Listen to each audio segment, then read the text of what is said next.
Welcome back to the City Current Radio Show. I'm your host, Jeremy Park. We're honored to be with our next guest, our good friend and longtime City Current partner, so we know her very well, Stacy McCall. She is president and CEO of ServiceMaster by Stratos. And let's start out, Stacy. How are you doing? I'm doing well, Jeremy. Thank you for having me today. Absolutely. So let's start with some background. Give us a little bit of a history lesson and some context for ServiceMaster by Stratos. Sure, I'll be glad to do that. We're a contract janitorial and custodial business in the local marketplace and little regional footprints into Alabama and Mississippi too, Jeremy.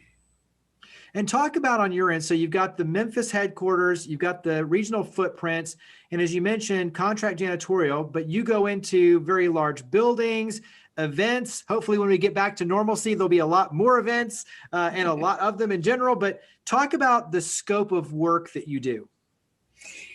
So ServiceMaster by Stratos started off years and years ago more in the manufacturing and industrial vertical, and we still play there because that's where we were comfortable and where we started the business. But then we moved into the property management arena, and then we were very fortunate to have some adrenaline junkies in the organization, and we moved into the event and venue. And as you say, we do hope that fans are able to participate in droves when this COVID is over so that we can continue servicing on that event and venue side of the equation because we really enjoy it.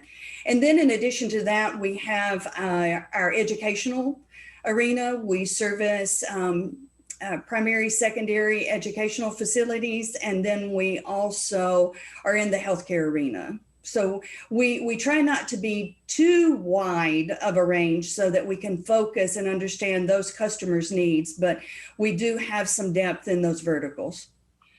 Dive in on COVID-19, and when you talk about the sanitization, already you were doing that, but now obviously a much heightened level in terms of the customers. And so talk about what it's meant for you in terms of the cleaning agents and the technology and some of those to be able to make sure that everything is effective for the health and safety of the employees.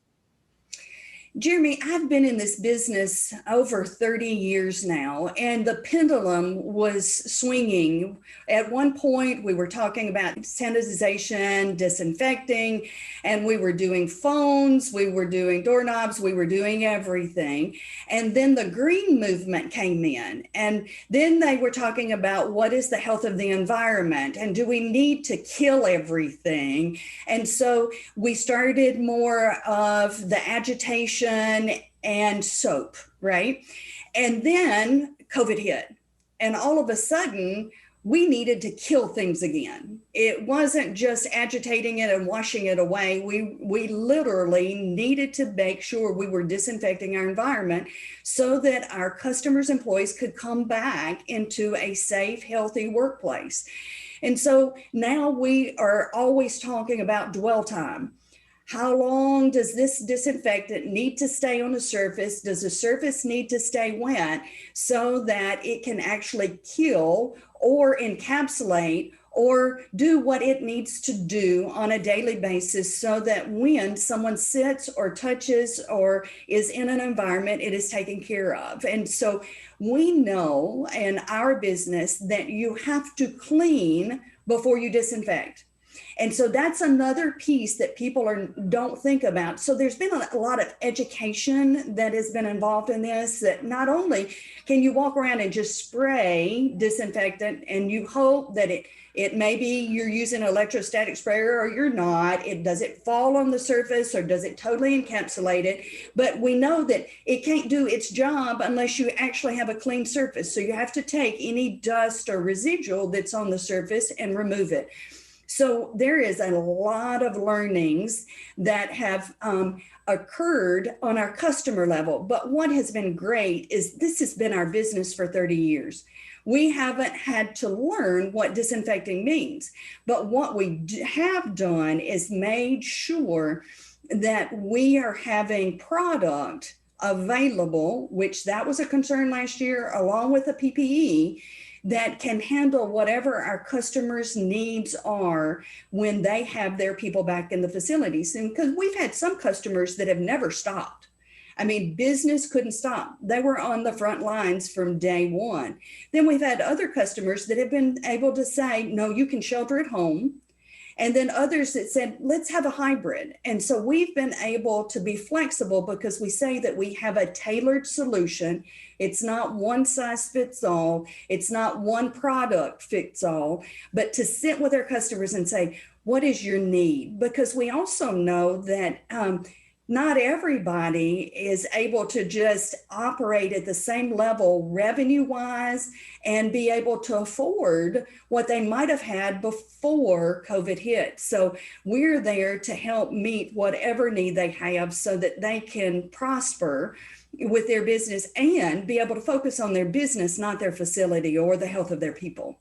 Yeah, it's definitely become a real partnership in terms of, to your point, the flexibility to do what needs to be done. How has it impacted your service partners, your team, your employees in terms of the technology, some of the products and things that they use to protect themselves? How has that on your end been an impact?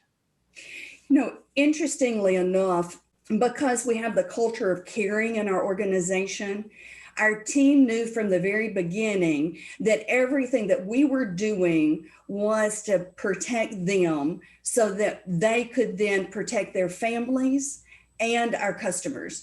So from the very beginning, we were doing the rubber band and the bandanas as our cover up because we didn't want to take anything from our first responders and having the N95 mask and all of that. So they helped us innovate, our people did, and we did. And we kept evolving and looking for those providers that would be able to help us protect our front line. And what was so interesting about it is what we were doing down and dirty at the very beginning to make sure that we were taking care of our people. They were able to translate it to their homes. And they were able to teach their families how to use the bandanas and the rubber bands. And so what we've tried to do is make sure it was translatable. How can they take what they're learning from us and protecting themselves, take it home and protect their family and their friends? And amazingly, it has translated beautifully. And we have seen that in our organization because our people have been safe. And we have had the COVID cases, but not to the extent that you would have thought with as many people that we've had operating on the front line from day number one. So we've been so blessed to be able to have our people latch on to what we needed to do to keep each other safe. And then the relationships of the accountability. Pull it up over your nose. Don't let it hang down. Or do I need to get you another mask? Or, hey, we need some more gloves. Or what about this? And so it's been a great collaboration throughout the organization to make sure that we were taking care of each other as a team. Yeah, I love that. Carry that forward, because one of the things I love about you is the care for your team. And it really does transcend, not just in terms of treating them, as family in terms of the work environment, but as you mentioned, really making sure that they're able to carry that forward with their families. And so you do a lot with the homeless population and trying to help there in the community, but especially with your employees. And one of the things is transportation. I know it's been an issue, and even you brought to my attention that some of the bus routes now aren't active. And so talk about what you're doing with My City Rides and geared around transportation to help your team. And so with our team, we have always been focusing on culture and communication. So one of the things with My City Rides is getting the word out to our people. Well, we actually have a flyer. We have one of the flyers in My City Ride who is awesome and has done a video even for My City Rides to show what you can do when you do not have to worry about transportation anymore. And John Wilson is our guy. He is the man. And so we now have the My City Ride video that we're able to do one-on-one and group trainings to introduce the concept of not losing all of your income to fixing that motor, or losing that bus route, or buying a car and then it not working and breaking down. And so we're trying to eliminate some of those barriers of transportation. As John tells his story, the flexibility of being able to get where he needed to go for us gave him the opportunity for upward mobility, because not always is that opportunity exists where you are. Transportation allows that not only mobility, but upward mobility too in an organization. And John has done just that. He was part-time, now he's full-time. He was a regular service partner, now he's a supervisor, and he's had his eyes on a management position in our organization. So it is just crucial that we find programs like that that will benefit our people, just like our Mid-South Employer Resource Network that we have.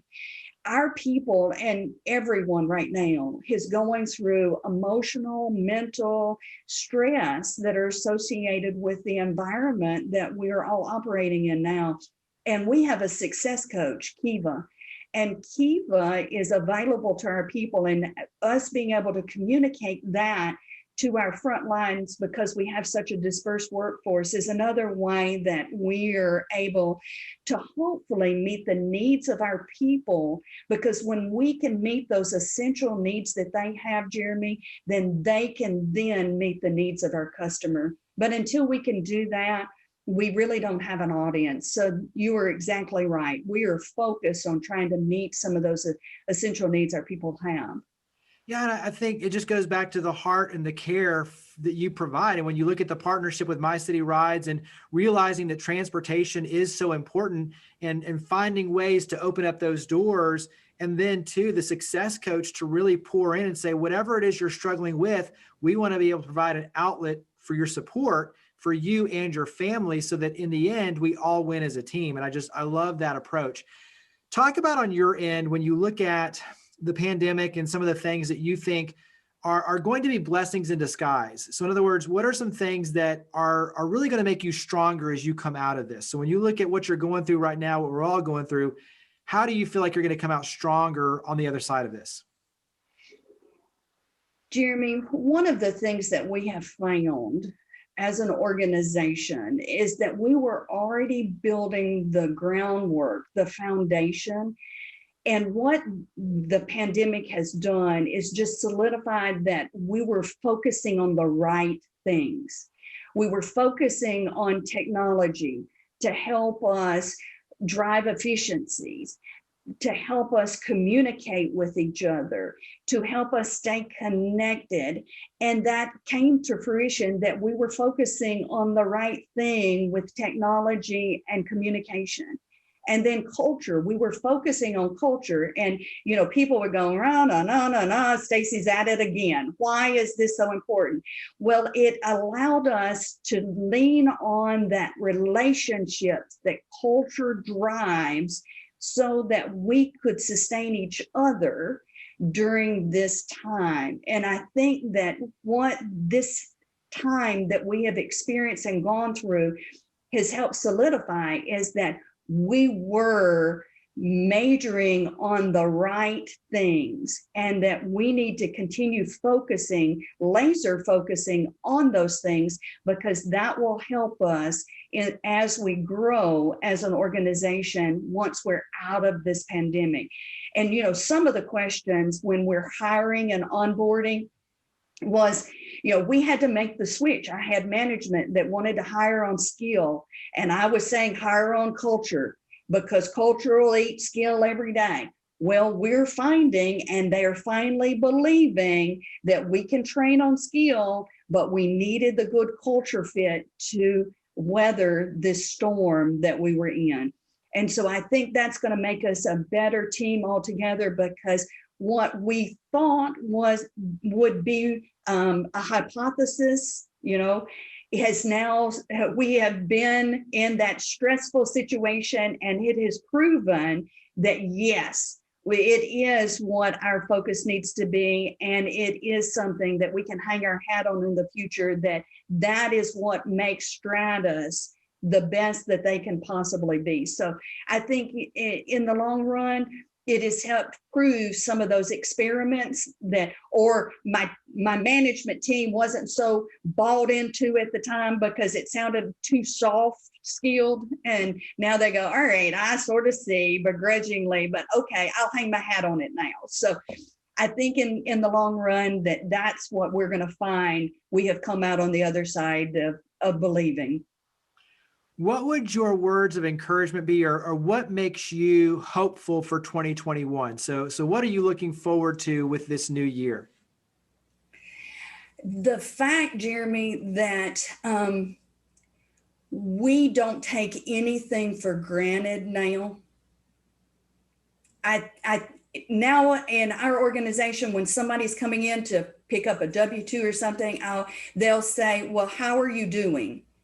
And we are in tune to the response, because words are not wasted now, I believe. And so that's what is most exciting for me, is that people are being very intentional. They are not taking things for granted, and what a blessing that is going to be for all of us, that our interaction, things are going to be sweeter, it's not going to be just the standard run of the mill, that we're going to maybe pause a little bit longer, we're going to linger over a conversation, we're going to be more intentional with our words, and that's what gives me hope for the future.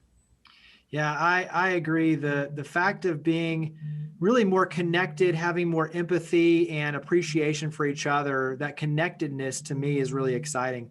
Wrap up and talk about website, contact information. How do we get in touch and learn more about ServiceMaster by Stratos? Well, thank you, Jeremy. You can reach any of the Stratos team and see what we're all about at www.smbystratos.com. You can reach out to us by the old method of a telephone rather than a Zoom or anything like that at 901-683-0064.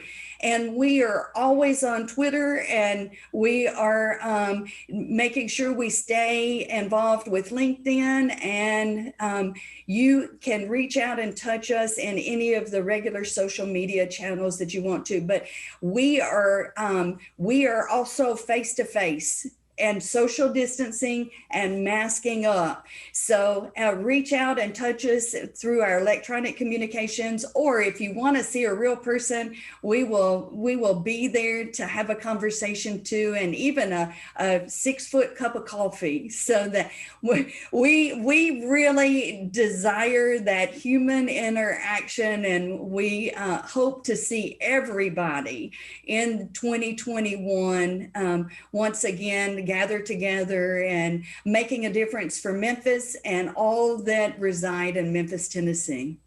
Well, greatly appreciate all you and your team do. Absolutely amazing. And you do so much for our community and for cityCURRENT as well. So Stacy, thank you very much for all you do and for coming on the show. Thank you, Jeremy. Take care and God bless.